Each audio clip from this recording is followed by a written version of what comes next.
আমরা অনেকদিন পরে মায়ের সাথে ভিডিও দেখছি, অনেকদিন আগে দেখেছিলাম। এখন আমরা দেখব একসাথে হজরত আগম ও জিনদের আগে পৃথিবীতে কারা বাস করতো। তো চলো দেখা যাক। পৃথিবীতে জিনদের আগে এমন এক জাতি ছিল যার গল্প শুনলে সবাই অবাক হয়ে যাবে। জিনদের আগে হিন ও বিন নামের দুটি জাতি বাস করত, যারা অনেকটা জিনের মতো হলেও তারা একটু আলাদা। জিন আগুনের তৈরি, কিন্তু হিন ও বিন নামের এই দুই জাতি তারা জিনদের মতোই কিন্তু পানি ও বাতাসের তৈরি ছিল। অনেক তাফসিরকারকদের মতে হিন নামের এই জিন জাতি পানিতে বাস করত, আর বিন নামের এই জিন জাতি বাতাসে চলাফেরা করত। বহু বছরে পৃথিবীতে বাস করার পরে তারা আল্লাহকে ভুলে যায় এবং একে অপরের সাথে হিংসা ও মারামারিতে লিপ্ত হয়, কুকর্ম করতে থাকে। তখন আল্লাহ রাব্বুল আলামিন ফেরেশতাদের নির্দেশ দেয়, তোমরা পৃথিবীতে যাও এবং পৃথিবীতে গিয়ে এই জাতিকে ধ্বংস করে দাও। তখন অগণিত ফেরেশতার দল পৃথিবীতে নেমে আসে এবং এই জিনদের সাথে যুদ্ধে লিপ্ত হয়। ফলে ওই জিন জাতি যুদ্ধে পরাজিত হয়। এরপর আল্লাহ রাব্বুল আলামিন আগুন দ্বারা জিন সৃষ্টি করে আবারও জিনদের এই পৃথিবীতে পাঠায়। এইভাবে বেশ কিছু বছর চলার পর তাদের মধ্যে ঝগড়া, কলহ, বদমেজাজি লক্ষ্য করা যায়। তখন তাদের সমস্ত নিয়মকানুন, রীতিনীতি, সৎ অসৎ কাজ সম্পর্কে জানাবার জন্য জিনদের মধ্যে থেকে একজন পয়গম্বর প্রেরণ করলেন। তিনি বললেন, হে জিন জাতি, তোমরা সকলে আল্লাহকে মেনে চলো, আল্লাহকে ভয় করো। কিন্তু তার কথা কেউ শুনল না। ধীরে ধীরে সবাই আরও হিংসা এবং ঝগড়াটে হয়ে উঠল। কিছু জিন আবার সেই পয়গম্বর জিনকে হত্যা করার ষড়যন্ত্রে লিপ্ত হল, এমনকি শেষ পর্যন্ত তাকে হত্যা করে ফেলল। আল্লাহ তাআলা অসীম দয়ালু, তাই জিনদের অন্যায় অপরাধের শাস্তি প্রদান না করে আবারও তাদেরকে হেদায়েত করার জন্য একজন পয়গম্বর পাঠালেন। এইভাবে আবুল জিনের পর প্রায় ৩৬,০০০ বছর সময়ের মধ্যে বহু জিন পয়গম্বরকে হত্যা করার পর আল্লাহ তাআলা আমারও জিনদের প্রতি অত্যন্ত অসন্তুষ্ট হলেন। অতঃপর তাদেরকে শাস্তি প্রদান করার জন্য আসমান থেকে আবারও অসংখ্য ফেরেশতা পাঠালেন। আল্লাহর নির্দেশ অনুযায়ী কোটি কোটি জিন হত্যা করে ফেলল। কেবলমাত্র যে সকল ঈমানদার জিন পাপী জিনদের ভয়ে বনে জঙ্গলে, পাহাড় পর্বতে, গুহায় বসে আল্লাহর ইবাদতে মগ্ন ছিল, শুধুমাত্র তারাই রক্ষা পেল, আর বাকি সকল জিন ধ্বংস হয়ে গেল। এই ঈমানদার যে সকল জিন অবশিষ্ট ছিল আবার ওদের বংশবিস্তার হয়ে পুনরায় দুনিয়ায় বসবাস করতে লাগলো। এদের মধ্যে একজন বিশেষ জিন, সে খুবই শিক্ষিত এবং সব সময় আল্লাহর ইবাদতে ভগ্ন ছিল। তার নাম চালপালিশ। তাকে আল্লাহ তাআলা বাদশাহ ও ধর্মীয় নেতা প্রদান করলেন। সে খুবই অল্প দিনের মধ্যে অনেক সুনাম অর্জন করল এবং সকল জিনকে আল্লাহর পথে ডাকতে লাগলো। এইভাবে প্রায় বহু বছর অতিক্রম হয়ে গেল, কিন্তু হঠাৎ করে তাদের মনে কুমন্ত্রণা এবং অত্যাচারের আগুন জ্বলে উঠল। সবাই আবার ঝগড়ার মধ্যে লিপ্ত হয়ে গেল, আল্লাহকে ভুলে গিয়ে খারাপ পথে চলতে লাগলো। তখন আল্লাহ তাআলা হযরত জিবরাইল আলাইহিস সালামকে চালপালিশ নামক জিনের কাছে পাঠালেন এবং তাকে সতর্ক করে বললেন, তুমি তোমার দায়িত্ব কর্তব্য ভুলে কোন পথে এগিয়ে যাচ্ছ? এই পথ তোমাকে বিনাশের কোলে পৌঁছাবে। হযরত জিবরাইল আলাইহিস সালামের এই সতর্কবাণী শুনে চালপালিশের মনে চেতনার উদয় হলো, কিন্তু দুষ্ট জিনদের প্ররোচনায় পড়ে চালপালিশের আবার পরিবর্তন ঘটল। এমন পাপ কাজে লিপ্ত হয়ে গেল যে আল্লাহ তাআলা এই পাপ সহ্য করল না। চালপালিশ নামক এই জিনের যখন ১০০০ বছর পূর্ণ হয়ে গেল, তখন আল্লাহর নির্দেশে আবারও আসমান থেকে অগণিত ফেরেশতা নেমে আসলো এবং চালপালিশ সহ সমস্ত জিন জাতিকে ধ্বংস করে দিল। কিন্তু আল্লাহর মর্জি, এবার সামান্য সংখ্যক জিন কোনো ক্রমে ধ্বংসের হাত থেকে রক্ষা পেল। তাদের মধ্যে ৪ জন নেককার জিন ছিল। সে হলো হামুস। হামুস নামক জিনকে আল্লাহ তাআলা বাদশাহী প্রদান করল। হামুসের জামানায় জিন জাতি কিছুদিন ভালোভাবে চলল, সৎ জীবনযাপন করল, আল্লাহর নির্দেশ পালন করল। এদিকে জিনদের আদি পিতা তারান্নুসের জন্মের ১,৪৪,০০০ বছর অতিক্রম হয়ে গেল। হামুস জিনের পুত্র খাবিস, যে ছিল ইবলিসের পিতা। আর নিত হাতে গোনা ২-৪টি জিন কোনো ক্রমে পাহাড়ে, পর্বতের গুহায় আত্মগোপন করেছিল। তারাই বেঁচে গিয়েছিল। তাদের মধ্যে একজন কম বয়স্ক জিন ছিল, সে ছিল ইবলিস। তাকে দেখে ফেরেশতাদের মনে অত্যন্ত মায়া লাগলো। তখন ওই সকল ফেরেশতার দল আল্লাহর দরবারে দোয়া করল, হে আমার রব, হে আল্লাহ, এই ছোট্ট বালক জিনটি অসহায়, তার প্রতি আমাদের অনেক মায়া লাগছে। আমরা কি একে নিয়ে আসমানে লালন পালন করব? ফেরেশতাদের অনুরোধে আল্লাহ রব্বুল আলামিন তাকে আসমানে নিয়ে আসতে অনুমতি দিলেন। যখন ইবলিসকে ফেরেশতারা আসমানে নিয়ে এসেছিল, তখন তার বয়স হয়েছিল ১০০০ বছর। ইবলিস ছিল তীক্ষ্ণ স্মৃতিশক্তি সম্পন্ন। সে একবার যা শুনত চিরদিনের জন্য তা মনে রাখত। এদিকে যে সকল জিন বেঁচে গিয়েছিল তাদের বংশবৃদ্ধি পেয়ে আবার জিনদের দ্বারা এই জগৎ পরিপূর্ণ হয়ে উঠল। এদিকে ফেরেশতারা ইবলিশকে প্রথম আসমানে নিয়ে আসলো। সেখানে এসে ফেরেশতারা আল্লাহর ইবাদত বান্দেগীর সমস্ত আদব নিয়ম কানুন শিখিয়ে দিলেন। ইবলিশ খুবই অল্প সময়ের মধ্যে এই শিক্ষা লাভ করল। এভাবে দীর্ঘ 1000 বছর প্রথম আসমানে আল্লাহর ইবাদত করল। ইবলিশের আল্লাহর প্রতি ইবাদতের একাগ্রতা ও নিষ্ঠা ও ভক্তি দেখে ফেরেশতারা অবাক হয়ে গেল।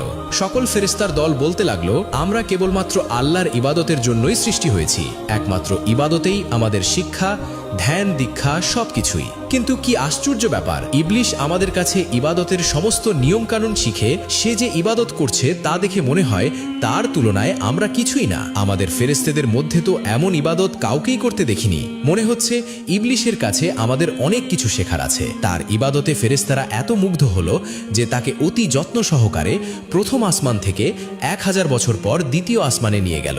দ্বিতীয় আসমানে এসে তার চেয়েও বেশি পরিমাণে ইবাদতে মশগুল হলো। আসমানের ফেরেশতারা এটা দেখে চারিদিক থেকে ধন্য ধন্য করতে লাগলো। বহু ফেরেশতারা তার প্রশংসা করতে লাগলো এবং ইলিশের নাম রাখলো আবেদ। অতঃপর ইবলিশ 1000 বছর ইবাদত করার পর ফেরেশতারা দ্বিতীয় আসমানে থেকে তৃতীয় আসমানে নিয়ে গেল। সেখানে এসে আরও বেশি পরিমাণে পরম একাগ্রতা ও মনোযোগের সাথে আল্লাহর ইবাদতে মগ্ন হলো। এটা দেখে সেখানকার ফেরেশতারা তার ইবাদতে মুগ্ধ হয়ে ইবলিশের নাম রাখলো অলি। এভাবে প্রত্যেক আসমানে ইবলিশ 1000 বছর ইবাদত করল। সেখানে 1000 বছর ইবাদত করার পর অবশেষে সপ্তম আসমানে উপনীত হয়ে পরম সুখে শান্তিতে থাকতে লাগলো। ইবলিশ সর্ববিষয়ে অনেক জ্ঞান ও অভিজ্ঞতা অর্জন করল। তখন ফেরেশতারা আল্লাহর কাছে দোয়া করে বলল, হে আমার রব, হে আল্লাহ, তুমি তোমার প্রিয় ইবলিশকে যদি আরশে মুআল্লায় উঠিয়ে আনো তবে আমরা তার কাছ থেকে আরও অনেক শিক্ষা লাভ করতে পারবো, অনেক মূল্যবান উপদেশ শুনে অনেক কিছু শিখতে পারবো, কেননা সে আমাদের অপেক্ষা অনেক বেশি জ্ঞান অর্জন করেছে। মহান আল্লাহ তাআলা ফেরেশতাদের এই আবেদন মঞ্জুর করলেন এবং ইবলিশকে আরশে মুআল্লার কাছে নিয়ে আসলেন। সেখানে এসে ইবলিশ ইয়াকুত নির্মিত একটি সুউচ্চ মেম্বারে ইবাদতে মশগুল হলেন এবং ওয়াজ নসিহত করতে লাগলো। তখন এই সব দেখে ফেরেশতারা তাকে মালাইকা অর্থাৎ ফেরেশতাদের শিক্ষক হিসাবে মেনে নিল। এদিকে পৃথিবীতে যে সকল জিনের দল অবশিষ্ট ছিল তারা আবারও ভীষণ পাপাচারী হয়ে উঠল। তখন আল্লাহ রাব্বুল আলামিন ইবলিশকে বললেন, হে ইবলিশ, তোমার ইবাদত, বন্দেগী এবং আনুগত্য দেখে অত্যন্ত সন্তুষ্ট হয়েছি। এবার তুমি দুনিয়াতে গিয়ে তোমার স্বজাতীয় জিনদেরকে সৎপথ প্রদর্শন করো। আল্লাহ রাব্বুল আলামিনের এই নির্দেশ পেয়ে ইবলিশ বলল, হে মাবুদ, হে আল্লাহ, আপনার নির্দেশ আমি অবশ্যই পালন করব। কিন্তু আল্লাহ, আমাকে এমন একটি ক্ষমতা দিন, এমন শক্তি দান করুন, আমি যেন সারা দিন দুনিয়াতে জিনদেরকে শিক্ষা দান করার পর আবার যেন সন্ধ্যায় এখানে ফিরে আসতে পারি এবং আপনার ইবাদতে মশগুল থাকতে পারি। আল্লাহ রব্বুল আলামিন ইবলিশের এই আবেদন কবুল করলেন। অতঃপর ইবলিশ অত্যন্ত আনন্দচিত্তে দুনিয়াতে নেমে আসলো এবং জিনদেরকে বলতে লাগলো, হে জিনের দল, তোমরা কি ভুলে গেছো সেই আযাবের কথা? এখনও সময় আছে, আল্লাহর পথে ফিরে আসো। আল্লাহ ছাড়া কোনো উপাস্য নাই, পাপ কাজ ছেড়ে দিয়ে সৎ পথে ফিরে আসো। এইভাবে বহুদিন পর্যন্ত তাদের হেদায়াত করতে লাগলো। কিন্তু একাধারে বহুদিন পর্যন্ত সে আপ্রাণ চেষ্টা ও পরিশ্রম করা সত্ত্বেও সামান্য কিছু সংখ্যা জিন ছাড়া প্রায় সকলেই ইবলিশের বিরুদ্ধাচরণ করতে লাগলো এবং ভীষণ পাপাচারে লিপ্ত হয়ে গেল। তখন ইবলিশ আল্লাহর দরবারে দোয়া করলেন, হে মাবুদ, হে আল্লাহ, আপনি আমাকে এমন ক্ষমতা দিন যাতে এই অবাধ্য জিনদেরকে আমি সমূলে ধ্বংস করতে পারি। আল্লাহ রব্বুল আলামিন ইবলিশের এই দোয়া কবুল করলেন এবং জিনদেরকে ধ্বংস করার জন্য অগণিত ফেরেশতা দুনিয়ায় প্রেরণ করলেন। ফেরেশতাদের সাথে ইবলিশও ছিল। অতএব ফেরেশতা ও ইবলিশের আগমনের পর দুনিয়ার সমস্ত পাপাচারী জিন একে একে প্রাণ হারালো। দুনিয়ার কার্য শেষ করে পুনরায় ইবলিশ একাগ্রচিত্রে আল্লাহর ইবাদতে মশগুল হলো। আল্লাহ তাআলার দরবারে ইবলিশের কত যে সিজদা ছিল তা কারো পক্ষে হিসাব করা সম্ভব নয়। আসমান, জমিন ও অর্শে মুআল্লার নিকটে এমন কোনো জায়গা ছিল না যেখানে ইবলিশ অসংখ্য সিজদা দেয়নি। অতঃপর ইবলিশ আল্লাহ রব্বুল আলামিনের কাছে দোয়া করলেন, হে আমার রব, হে আল্লাহ, তোমার অসীম অনুগ্রহে আমি অতি সামান্য স্তর থেকে সসম্মানে অতি উচ্চ স্তরে পৌঁছেছি। এখন আমার মনের একান্ত বাসনা হলো তোমার পবিত্র লাউহে মাহফুজ যদি একবার দেখাতে না লাগো, আমার জীবন ধন্য সার্থক হয়ে যেত। তুমি দয়া করে, মেহেরবানি করে, অনুগ্রহ করে আমার এই আকাঙ্ক্ষা পূর্ণ করো। পরম দয়ালু মহান আল্লাহ তাআলা ইবলিশের এই দোয়া কবুল করার পর মিকাইল ফেরেশতাকে বললেন, হে মিকাইল, ইবলিশকে নিয়ে লাউহে মাহফুজের নিকটে নিয়ে যাও। মিকাইল ফেরেশতা এই নির্দেশ পাওয়ার সাথে সাথে ইবলিসকে নিয়ে লাউহে মাহফুজের নিকটে নিয়ে গেল। ইবলিশ আল্লাহর অপূর্ব সৃষ্টি। লাউহে মাহফুজের দিকে এক দৃষ্টিতে চেয়ে দোয়া পাঠ করতে লাগলো। হঠাৎ এক স্থানে তার চোখ পড়ল, আর সেখানে লেখা ছিল আল্লাহর এক বান্দা 6 লক্ষ বছর পর্যন্ত আল্লাহর ইবাদত করবে, কিন্তু মহান আল্লাহর একটি আদেশ অমান্য করার কারণে সে জান্নাত থেকে বিতাড়িত হবে। আর ওই বান্দা আসমান ও জমিনে মালাউন বা অভিশপ্ত নামে পরিচিত হবে। এটা দেখার পর ইবলিশ আর থাকতে পারল না, কেঁদে ফেলল এবং সেজদায় লুটিয়ে পড়ল। তাফসীর কারকদের মতে ইবলিস এই সেজদা 6000 বছর অতিবাহিত করেছিল। 6000 বছর পর ইবলিস মাথা তুলে দেখতে পেল তার সেজদার জায়গায় লিখিত রয়েছে লা নাআতুল্লাহি আলা ইবলিস, অর্থাৎ ইবলিসের উপর আল্লাহর অভিশাপ বর্ষিত হোক। এটা দেখে ইবলিস আল্লাহর কাছে দোয়া করল, হে আমার রব, এই ইবলিস কে? আমাকে বলুন, আমি তাকে যথাযথ শিক্ষা দান করি। তার জবাবে মহান আল্লাহ তাআলা বললেন, অচিরেই তুমি তাকে দেখতে পাবে। এই কথা শুনে ইবলিস সেখানে দাঁড়িয়ে 1000 বছর পর্যন্ত পাঠ করল লা নাআতুল্লাহি আলা ইবলিস, অর্থাৎ ইবলিসের উপর আল্লাহর লানত বর্ষিত হোক। এখানে উল্লেখ করা প্রয়োজন, তখন ইবলিস এই নামে পরিচিত হয়নি। এরপর আল্লাহ রাব্বুল আলামিন ইবলিসকে বললেন, হে ইবলিস, বলতো, যে বান্দা আমার অশেষ অনুগ্রহ লাভ করার পরেও আমার হুকুম অমান্য করবে তার কেমন শাস্তি হওয়া উচিত? জবাবে ইবলিস বলল, হে আমার রব, মহান আল্লাহ রাব্বুল আলামিন, এমন অকৃতজ্ঞ ব্যক্তির কঠিন শাস্তি এবং অভিশাপ বর্ষিত হওয়া উচিত। তখন আল্লাহ রাব্বুল আলামিন বললেন, তোমার এই কথাটা এক টুকরো তক্তিতে লিখে তোমার কাছেই রেখে দাও, পরে তা কাজে আসতে পারে। অতঃপর এই ঘটনার বেশ কিছুদিন পর হঠাৎ একদিন ইবলিস মনে মনে ভাবতে লাগলো, এখন ফেরেশতাদের জগতে, জিনের জগতে এমন কোনো ফেরেশতা ও জিন নেই যে আমার চেয়ে বেশি শিক্ষা লাভ করেছে। এখন ফেরেশতাদের থেকে আমার প্রভাব অতুলনীয়।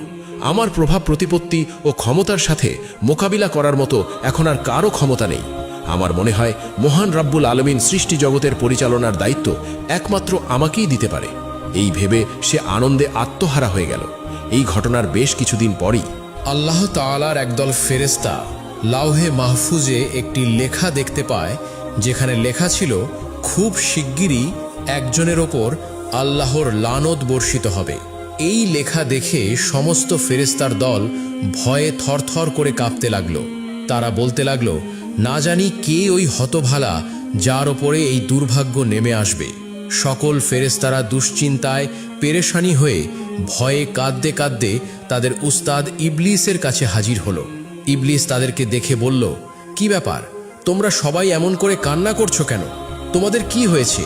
তখন ফেরেশতারা বলল, উস্তাদ, লাউহে মাহফুজের ওখানে লেখা আছে একজনের ওপর আল্লাহর লানত বর্ষিত হবে।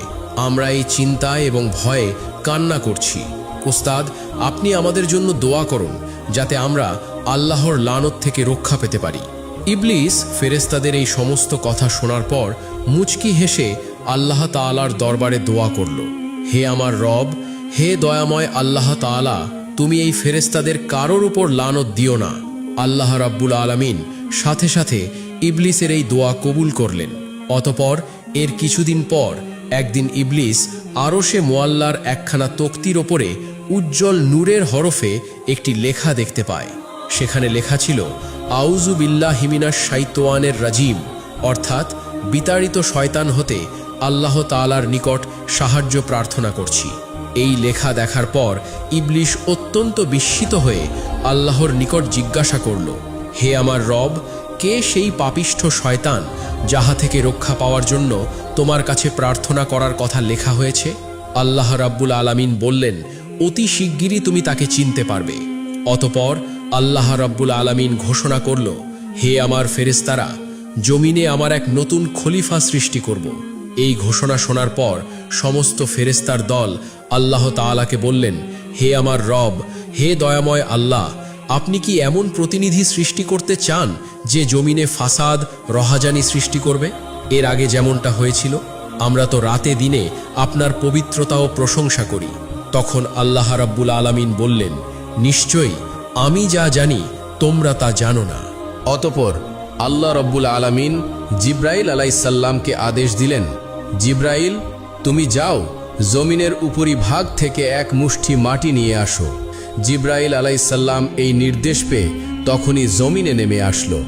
যেখানে বর্তমানে কাবা উপস্থিত, সেখানেই সর্বপ্রথম এক মুষ্টি মাটি নিতে চাইল, কিন্তু জমিন বলে উঠল, হে জিব্রাইল, আমার নিকট থেকে মাটি নিও না। এই মাটি থেকে আল্লাহ রাব্বুল আলামিন তার যে খলিফা বা প্রতিনিধি সৃষ্টি করবেন, তাদের সন্তান সন্ততি অত্যন্ত পাপী এবং শাস্তিযোগ্য হবে। আমি অসহায় মাটি, আল্লাহর শাস্তি ভোগ করার শক্তি আমার নেই। এই কথা শোনার পর হযরত জিবরিল আলাইহিসসালাম মাটি না নিয়ে ফিরে আসলেন। এরপর একে একে মিকাইল, ইসরাফিল সকল ফেরেশতাকে মাটি আনার জন্য সেখানে পাঠানো হলো, কিন্তু তারা সবাই এভাবে মাটি না নিয়ে ফিরে আসলো। অবশেষে আল্লাহ রাব্বুল আলামিন হযরত আজরাইল ফেরেশতাকে বলল, হে আজরাইল, তুমি জমিন থেকে এক মুষ্টি মাটি নিয়ে আসো। আল্লাহ রাব্বুল আলামিনের এই নির্দেশ পেয়ে আজরাইল ফেরেশতামা সাথে সাথে জমিনে নেমে আসলেন। অতঃপর জমিন আগের মতো আল্লাহর কসম করে মাটি নিতে নিষেধ করলেন। তখন আজরাইল ফেরেশতা বললেন, হে জমিন, তুমি যার কসম দিচ্ছ, আমি সেই মহান আল্লাহর নির্দেশে এখানে এসেছি। আমি সেই মহান আল্লাহ তাআলার আদেশ অমান্য করতে পারবো না। অতএব এক মুষ্টি মাটি নিয়েই যাব। এই কথা বলার পর আজরাইল ফেরেশতা এক মুষ্টি মাটি নিয়ে ঊর্ধ্ব জগতে চলে গেলেন।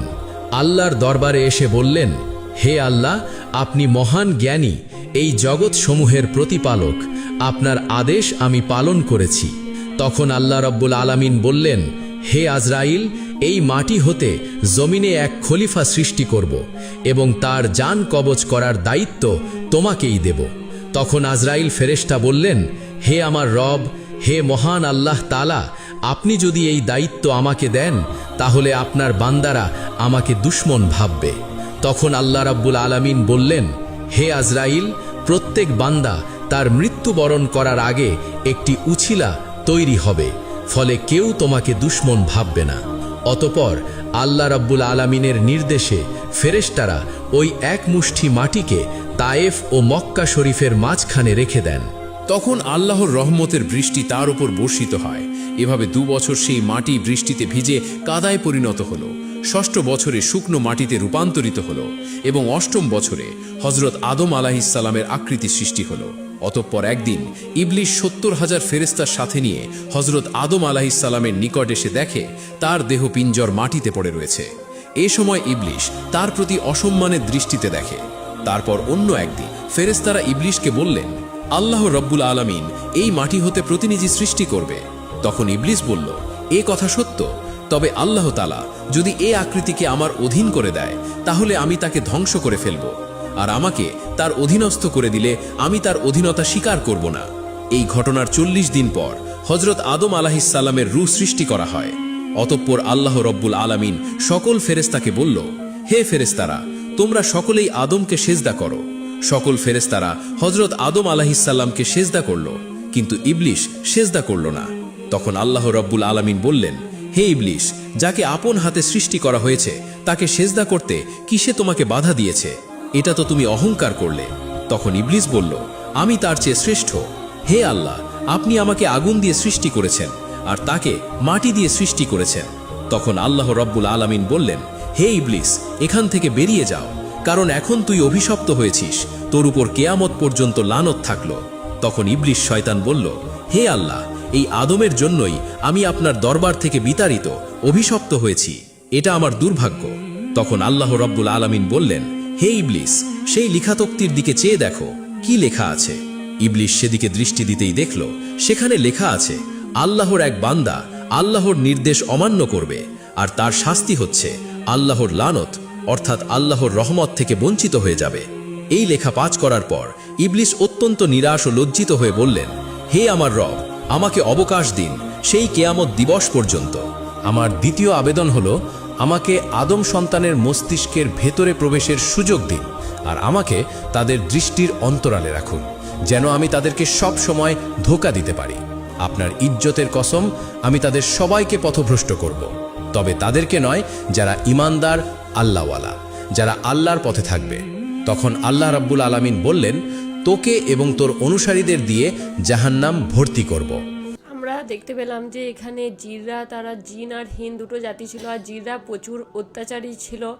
তারা নিজেদেরকে প্রচণ্ড শক্তিশালী মনে করতো, আর তাদের মধ্য থেকেই ইবলিসের জন্ম হয়। ইবলিসেও প্রচণ্ড অত্যাচারী হয়ে উঠেছিল, কিন্তু তারপরে ফেরেশতারা তাকে নিয়ে গেছিলো। আর ইবলিস তখন ইবলিস উন্নত বুদ্ধির ক্ষমতার অধিকারী ছিল। সে যা শুনতো একবার তাই তার মনে থাকতো। সে প্রথমে তার হেদায়েত দেখে, সেটা দেখে সবাই তাকে অনেক বেশি শ্রদ্ধা করতো, সবাই তার কথা মেনে চলতো। কিন্তু আমরা শেষে দেখতে পেলাম যে ইবলিসেই সে আবার নিজেকে ভাবলো যে আমি সব থেকে বেশি প্রভাবশালী, আর আমি যা বলবো সবাই শুনতে বাধ্য। সে যখন তাকে মাটি আনতে বলা হলো, সে তখন মাটি আনলো না। এক সময় সে অত্যাচারী ছিল, সে প্রচুর অহংকারী ছিল। শেষে আমরা দেখতে পেলাম যে তাকে যখন সবাই শ্রদ্ধা করতো, কিন্তু শেষ মুহূর্তে সে অত্যাচারী হয়ে গেল, নিজেকে প্রতিভাবান, নিজেকে অনেক বেশি সে প্রভাবশালী মনে করলো সবার থেকে। তার জন্যে সে আবার ঈশ্বরের কাছ থেকে ঈশ্বর তার উপরে আবার বললেন যে তুমি এই ক্ষমতার অধিকারী নও। তারপর আমরা শেষ মুহূর্তে দেখতে পেলাম যে ঈশ্বর তাকে শাস্তি দিলেন, কারণ সে নিজেকে অত্যাচারী ভেবে ফেলেছিল আর নিজেকে ভাবছিল যে সমস্ত ক্ষমতার অধিকারী। তার জন্যে সে আবার প্রথমে যেমন ঈশ্বর তাকে সমস্ত জিনিসের উপরে সমস্ত তাকে সুযোগ দিয়েছিলেন, কিন্তু শেষ মুহূর্তে সে তার নিজের জন্যেই সমস্ত সুযোগ থেকে বঞ্চিত হয়েছিল। আর ইজরায়েল দেখতে পেলাম সে ঈশ্বর যেটা বলেছিলেন তিনি তার আদেশ অমান্য করেননি। তার জন্যে শেষ মুহূর্তে আমরা দেখতে পেলাম সেই একই যে অত্যাচারী, যারা ঈশ্বরের কথা শোনেন না, অমান্য করেন, তারা কিন্তু সেই জাহান্নামেই যান। তার জন্যে এই ভিডিওটা থেকে আমরা জানতে পারলাম যে যত তুমি অত্যাচারী হবে, যত তুমি নিজেকে ভাববে যে অহংকারী, তাদের কিন্তু স্থান জাহান্নামে। আর যারা ঠিক পথে যাবে শেষ পর্যন্ত, তারা ঈশ্বরের সব সময়ই কৃপা প্রার্থনা পাবে। ঈশ্বরের সবসময় কৃপা লাভ হবে আর ভালো থাকবে। নিজেকে ঈশ্বরের থেকে তুমি যদি বেশি প্রভাবশালী মনে করো, তাহলে তুমি এক সময় তোমাকে জানতে হবে যে আমাদের মাথার উপরে ঈশ্বর আছেন। ঈশ্বর তাকে অবশ্যই শাস্তি ওকে মেনে চলতে হবে।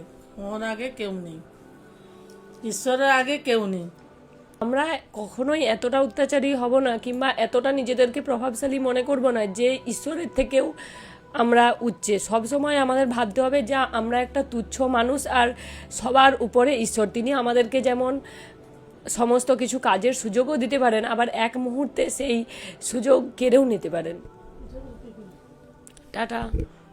আর আপনাদের ভিডিওটা দেখে কেমন লাগলো অবশ্যই কমেন্টে জানাবেন। সবাই খুব ভালো থাকবেন, সুস্থ থাকবেন, আর দেখতে থাকবেন আমাদের চ্যানেল। ভালো থাকুন, সুস্থ থাকুন। ইবলিসের জন্ম হলো নি, তারপরে ইবলিস যখন সব ক্ষমতা পাই গেল, তখন সে আবার ভাবছে যে আমি সব ক্ষমতার অধিকারী, অন্য সবাইকে তুচ্ছ মনে করছিল। যখনই কেউ